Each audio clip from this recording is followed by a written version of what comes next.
Hey, I'm so glad you're here. You can call me Lilac, and today I want to show you something that one of my supporters messaged me about recently. So, back in the 1970s, a psychologist and author named Dorothy Riddle devised a sort of ladder ranking attitudes toward gay and lesbian people. It is very simply referred to as the Riddle Scale, and it has apparently been used in anti discrimination training and to measure general shifts in acceptance over time. There are 8 steps, 4 generally negative attitudes and 4 generally positive ones. And the version I was introduced to had been adapted to the wider LGBTQ plus community. What intrigued me about this scale is that the journey I've experienced from childhood to now maps onto it pretty neatly. I have memories of being at each of these stages at various points in my life. Reading the criteria for each position on the spectrum feels familiar, and I can remember holding each attitude up to examine it next to my life experience because I believed it. The early steps took years, as I genuinely believed that queerness was immoral all the way into my late 20s. I don't even remember when I became aware of queer people. It was probably a gradual process, picking up on cues from my environment in church and on TV. I didn't meet someone in person that I knew was gay until at least my teenage years. Still, my earliest stance on the matter was from the authority figures in my life. Repulsion. LGBTQ plus people are sick, crazy, immoral, and sinful, which justifies changing or eliminating them. Do you think that gay people are gross? Do transgender people make you uncomfortable? Why? I can't answer that last question for any of you out there, but I think that's an important one. I was taught that gay people and transgender people were perverted and depraved. I was afraid to meet one. The only times that I remember seeing someone like that was on TV, and it was almost always very unflattering or over the top flamboyant, which I found very unappealing. To this day, I don't really care for drag shows or the culture surrounding them, even though I no longer have any moral issues with them. In my experience, this is where so many vocal and influential people who oppose queer acceptance exist. I don't remember it being at the forefront of conservative culture the way it seems to be now. It definitely has been featured prominently in those circles for longer than I've been alive, so it probably just seemed distant and irrelevant to me at the time. There is so much that could be examined here, but part of the reason is because so many people are pulled in this direction who have enormously different levels of empathy for people who are not familiar to them. These labels don't group people together because they are similar types of people. Every position has kind people and unkind people, safe and unsafe people, honest and dishonest people. That is part of what makes this such a difficult conversation. Each position, particularly on the negative end, can be stated as gently or as harshly as the person who holds it is comfortable with. Empathetic people want to change us. Less empathetic people want us not to exist. I was never comfortable writing off a whole group of people like that, and this view eroded over time, for me. It's no small thing to forcibly change someone else, and I was brought up with enough compassion to never be on board with eliminating anyone. Pity. LGBTQ plus people are somehow born that way and should be pitied. The goal is to help these poor individuals be as normal as possible. When I began to gain some awareness that there were people in the world who were different than I was, my first instinct was that they just needed help to be less different. Why couldn't they just not act gay? Why couldn't they just dress the way it looked like they should be? Eventually, in the media still, because I'm pretty sure I hadn't met an openly gay person yet, I did start to hear from actual gay people that they had just been born this way, and that it wasn't a choice they made. I wasn't taught that anyone was just born irredeemably evil for no reason, so there must have been a way that they could live a normal life. I did have my own reasons for clinging to that idea. So that's it, right? Suppression is the answer. You may even encourage a gay person to pray so that this evil will be taken away, so that they can live free of the perversion and don't need to suppress anything. I had actually planned to do that if I ever met an LGBT person. There was a way out of being gay, right? Tolerance. Exploring one's sexual orientation and gender identity is viewed as a phase of adolescent development that many people go through, and most people grow out of, realizing heterosexuality is the only acceptable sexual orientation. Thus, LGBTQ plus people must be protected and treated as children. They should not be given positions of authority because they're still working through adolescent behaviors. If someone is born gay, that means they have to work through it, right? They need to figure out what is wrong with themselves, and then once they have a handle on this handicap, finding a romantic partner of the opposite gender can be a way to claim victory. Dealing with it while young gives someone the greatest chance at a normal life, after all. I did eventually meet a gay person. Actually, I met a few gay classmates in high school. I didn't become friends with them, but I did interact with them occasionally. They didn't seem particularly gross, and they rather seemed basically normal. Sure, some of them spoke in a way reminiscent of that stereotypical gay inflection that used to get played up in the media, but other than being aware of their orientation, they were just like any other student. Actually, looking back, they were probably delightful people that I may have missed out on knowing better because they made me uncomfortable. By the time I finished high school, I was still sure that being queer was a sin, but I couldn't figure out how the fault worked out or when someone became accountable for it. It was not an issue that I focused on, and I moved it to the back of my mind to focus on other things. Acceptance still implies there's something to accept, characterized by such statements as, "You're not gay to me, you're a person. What you do in bed is your business." That's fine as long as you don't flaunt it. Flaunt usually means say or do something that makes people aware.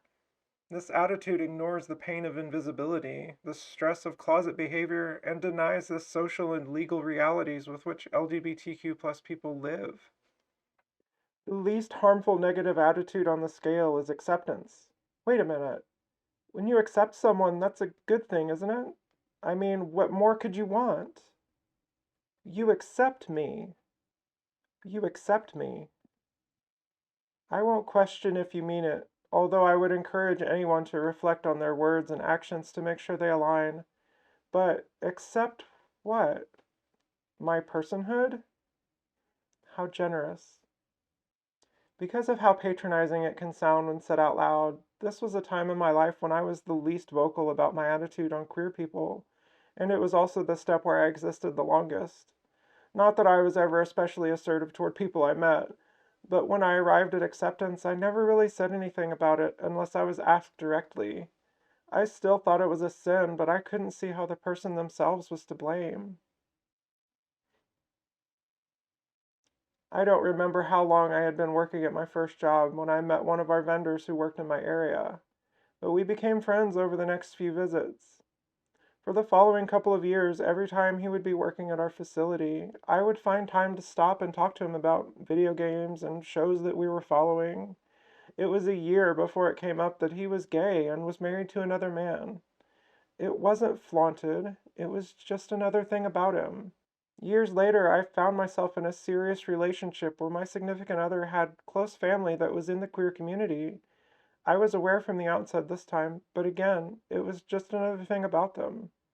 They were and are wonderful, loving people. I had no desire to bring up their lifestyle, and honestly never really had the opportunity. I just added them to the people I considered family. But I still considered queerness a sin.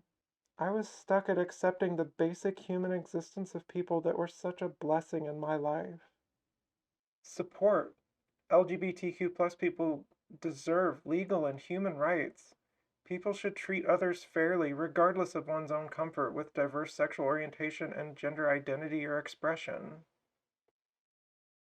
The fact of the matter is, there are very resourceful people supporting laws that single out people who are lesbian, gay, bi, transgender, and others for restriction. Laws. This isn't, oh, someone might be mean to me today territory. This is, I could be arrested and who knows what else today.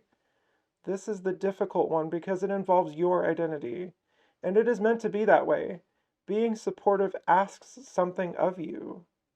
My own arrival at being supportive of the LGBTQ plus community didn't come all at once. I had a lot of self-reflection to do before I could move beyond just recognizing the humanity of this group of people. One thing that pushed me along was the increasing negativity and venom from people that I had grown up respecting, which was at odds with my lived experience. I started to see the lack of empathy that is required to say and do the things that were being said and done. For a while, I held on to the belief that queerness was a sin without being convinced of its truth. At some point, empathy and compassion gave way to support. My discomfort was no one else's responsibility. Admiration acknowledges that being LGBTQ plus in our society takes strength. This also includes looking at oneself and working on one's own homophobic, biphobic, transphobic, and heterosexist attitudes. Without knowing someone who is open about their queer identity, this may be the rarest attitude. If you feel that you are normal, if you don't even think about walking around in public or holding hands with your significant other, if someone approaching to lecture you or pray for you would seem really odd and unexpected, it may take some imagination to see why others have different experiences.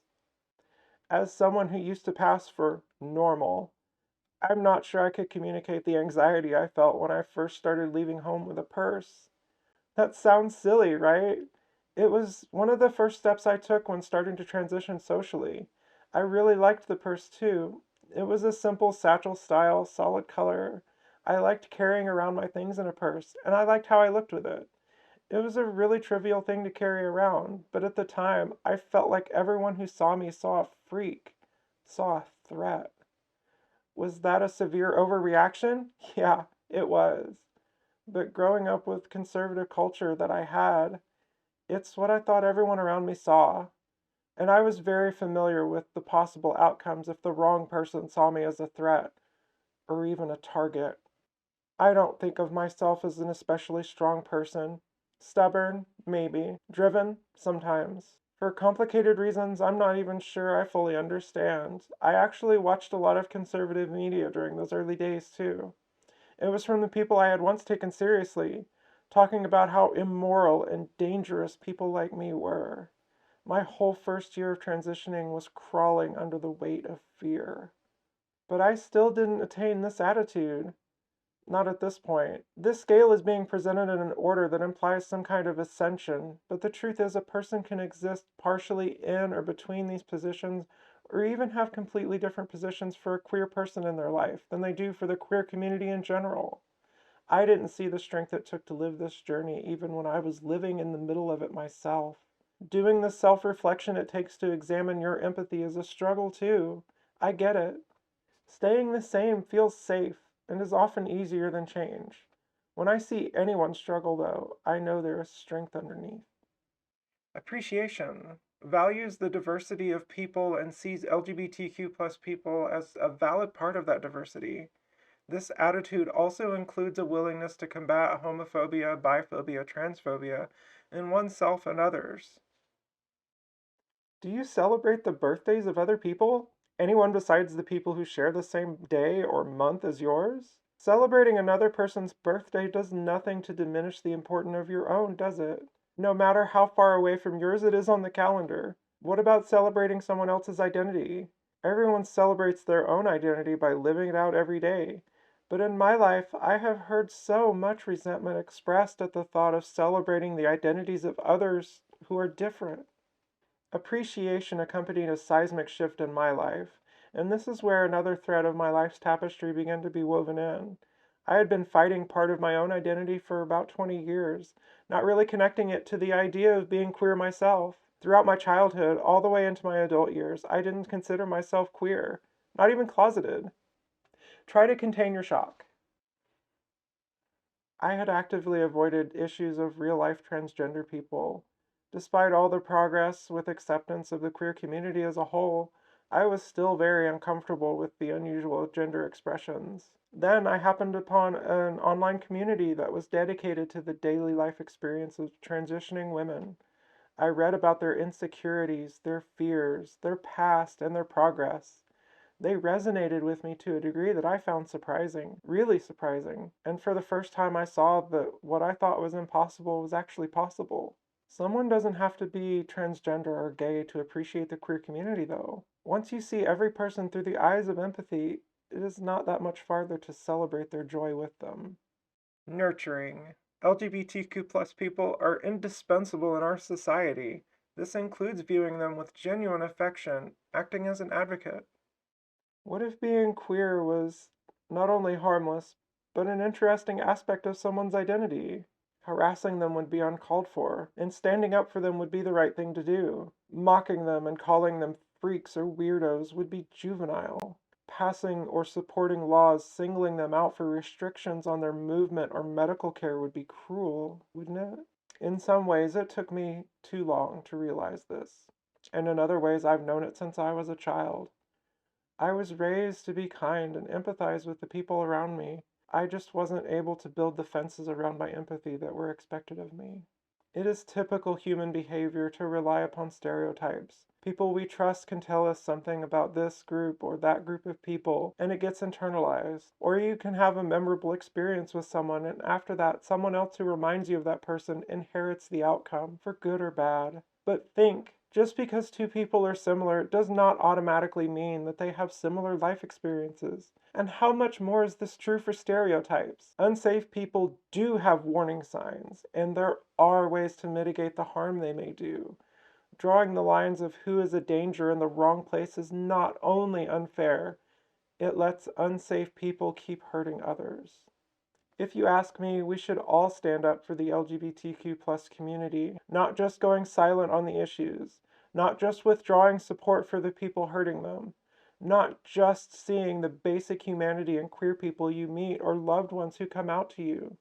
Speak up, oppose the people hurting them, maybe even nurture your relationship with someone who trusted you enough to show you who they are. And if your response is to point out that LGBTQ plus people aren't the only people who face hostility in the world, what makes them so special? I would say, now you're getting it. Being openly gay or visibly transgender is self-expression with a cost, especially early on and especially when someone knows or suspects they won't be supported. That cost can be high. I'm not even talking about open hostility either, which absolutely does happen sometimes. The decision to come out at all being such a huge source of stress for so many of us, the fact that some of us cannot overcome the fear and hide for our whole lives, that is the point. And I can't believe it isn't obvious from all of that, including the real possibility of open hostility. We don't choose to be this way. Nobody volunteers to be bullied. Why then would there be an asterisk attached to our right to exist? Why then should our thriving be viewed with skepticism?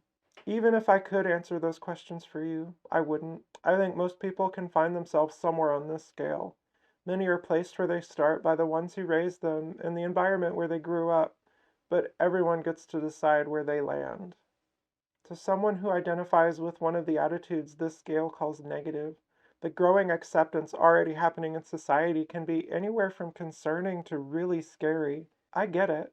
I felt it too once upon a time.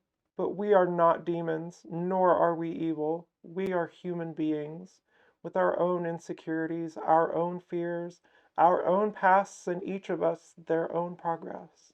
If you're comfortable doing so down below, comment where you see yourself on the scale, and share whatever details you want to about what led you there. As always, please do it with courtesy. In the meantime, I'm Lilac. Thank you for being here, and I hope you have wonderful days ahead. Bye!